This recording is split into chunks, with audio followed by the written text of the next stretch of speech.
السلام عليكم ورحمة الله تعالى وبركاته. مرحبا بكم في قناة حيل وأفكار مع فوزية. كنتمنى إن شاء الله تكونوا بخير وعلى خير وأحوالكم طيبة يا رب. قبل ما نشوفوا هذا الفيديو إن شاء الله فأنا كنعتذر على هذا الغياب الطويل نظرا لظروف قاهرة، الله يفرجها علينا وعليكم يا رب. فيديو اليوم ان شاء الله غيكون حول تقديم شاشة سامسونج كريستال او اتش دي سيري 8 تيو 8000 اصدار 2020 واللي كنسميها انا تي في بورطابل، وغتشوفوا علاش قلتها. الفيديو مفيد جدا جدا وفيه بزاف ديال الافكار اللي غتفيدكم الا كنتم مقبلين على شراء شاشة التلفاز. فاذا كنتم جدد على القناة نقول لكم مرحبا بكم بالقناة، ما تنساوش تشاركوا وتبارطاجيو القناة لكل اهلكم واصحابكم. ويلا نشوفوا شنو كاين في هذا الفيديو. قبل ما ناخذوا هاد الشاشه فطبعا كانت عندنا واحد الجوله في المحلات الكبرى اللي كتبيع هاد النوع من الاجهزه، وكان الاختيار عندنا محصور في 4 ماركات. فكاين الماركه الاولى هي تي سي ال، هذا النوع اللي هو جديد ومتطور ورخيص. ثم كاين سوني، ثم ال جي، ثم سامسونج.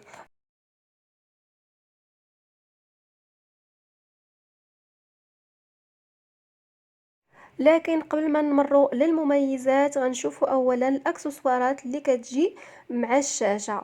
فكاين هاد الرجيلات اللي نخدموا بهم الا كنا غنحطوها على شي طابل، انا ما غنخدمش بها حيت غنعلقها. ثم هاد الفيسات احنا ما استعملناهمش، المعلم اختار فيسات كبر من هادو. ثم شاحن اللي كيربط الشاشة بالضوء، أيضا تيليكوموند أو جهاز وحدة التحكم عن بعد حساس جدا وسريع جدا. ثم هاد الجيد أو الدليل اللي ما كيقراه حتى واحد بعدة لغات وأوراق أخرى. فاللي خلانا احنا اختارينا هاد سامسونج من بين هاد الماركات هادي هو ان الصورة ديال الشاشة تيو 8000 كتمتاز بانها عالية الدقة ونقية جدا، شكل كريستال 4K بامكانيات ومحسنات للصورة طاغية. الموديل ديال سنة 2020 وإمكانياته كصورة وكتصميم خارجي جميلة جدا. الشاشة نحيفة بدون حواف أو إطارات، فقط الإطار السفلي وهو رقيق نوعا ما. بالنسبة للشاشة ديال الكريستال فهي كتعطينا صورة مبهرة مع نطاق ألوان واسع ومشاهدة جد دقيقة لتفاصيل التفاصيل بسبب المعالج ديالها الخاص بسامسونج كريستال بروسيسور 4K، وهذا اللي كيعزز الألوان عفوا، وكيضفي واحد الصورة نقية جدا، وكيعطينا نسبة حقيقية لاستخدام ديال تقنيات يو اتش دي للصورة. وهذا كيعطينا واحد النطاق واسع من الالوان والتفاصيل المرئيه حتى لبعض المشاهدات الليليه او المظلمه بدقه عاليه جدا. كاينه ايضا ميزه اخرى اللي خلاتنا نختاروا سامسونج على باقي الماركات، وهو الاستجابه السريعه جدا للربط بالانترنت. للشاشة بحالها بحال الهاتف المحمول، فتقدر تحمل أي تطبيق على الشاشة وتشتغل فيه. وفي هذا الإطار فشركة سامسونج عاملة مضاد للفيروسات أنتي فيروس. نفس الشيء بالنسبة لل جي والسوني، أما بالنسبة للتي سي ال فهو غير موجود. بالنسبه لهاد النافيغاسيون او بالنسبه لهاد الولوج ديال التطبيقات او الولوج لليوتيوب، فضروري كتحتاج لواحد الحساب جيميل باش تستافد من خاصيه تحميل التطبيقات او الولوج لليوتيوب كما سبق وقلنا.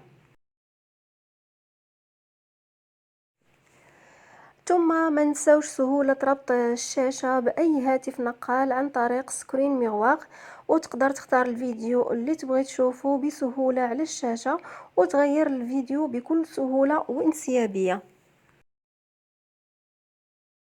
كاين ضاف لهاد الميزات الجميلة والجديدة هي ميزة مستشعر إيكو اللي كتضبط درجة سطوع الشاشة تلقائيا، وهذا كيضبط الضوء تبعا لكمية الإضاءة اللي موجودة بالغرفة، وكيساهم في اقتصاد الطاقة.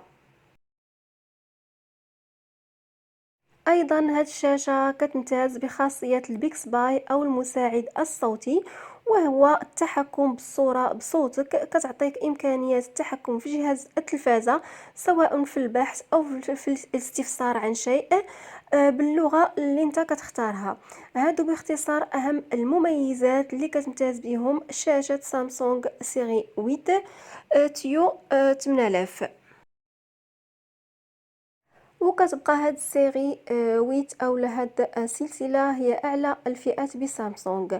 بالنسبه لهاد الشاشه فهي عندها عده احجام، ابتداء من 43 بوصه، 50 بوصه، 55، 65 بوصه، ثم 82 بوصه. بالنسبه لهاد الشاشه فهي 65 بوصة، خديناها من مرجان، وصادفنا برومو ديال شركة سامسونج اللي كانت في 24 ساعة فقط.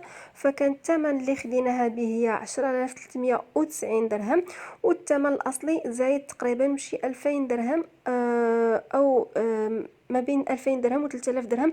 صراحة ما عقلتش على هذاك الفارق اللي كان اللي تنقص لينا.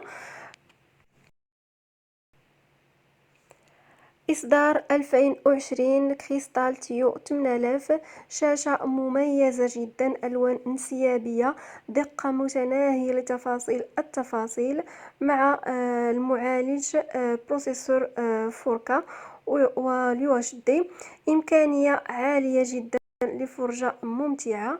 فكتبقى الصراحة شاشة ممتازة جدا، صورة وتصميم خارجي بدون حواف، فقط الحافة السفلية، والثمن جد مناسب باش خديناها مقارنة بالحجم والإمكانيات اللي كتوفر فيها. اخر حاجه نختم بها هو انه هاد الشاشه راها حساسه جدا وما كتبغيش اللمس بزاف، وهذا الشيء علاش شركه سامسونج عملت هادوك الباكيطات على الجوانب ديال الشاشه باش اللي يحملها او لا ركبها ما يضغطش عليها بالاصابع ديالو. ولهذا من الافضل انها تتعلق في الحائط، خصوصا الا كانوا وليدات صغار بالبيت. حاجه اخرى هو ان هاد الشاشه ايضا لانها حساسه فمن الافضل آه، ما نرشوهاش بأي مادة منظفة، فقط نعتمد على منديل جد رطب لمسحها، وإلا كانت هناك شيء طبعة فنرشو البرودوي على المنديل عاد نمسحو بها الشاشة. ملاحظة أخيرة، وكيف ما نصحنا التقني ديال التلفازات فمن الأفضل أننا ناخدو تيليكوموند أخرى خاصة بسامسونج ونخدمو بها، تفاديا أن هاد التيليكوموند الأصلية تتهرس أو لا تخسر حيث مازال جديدة ومازال ما كاينش بحالها في السوق، ولأنها هي الوحيدة اللي نقدروا مثلا إلى توقفات الشاشة أو كان فيها مشكل نعملو بها الغوديماج. الى هنا كيسالي الفيديو ديالنا لنهار اليوم. كنتمنى ان شاء الله تكونوا خديتوا منه بعض الافكار، وكنضرب لكم موعد جديد مع فيديو جديد وموضوع جديد. وما تنساوش بغيت لو ماكسيموم ديال البارطاج ديال هذا الفيديو، ودمتم في رعاية الله وحفظه.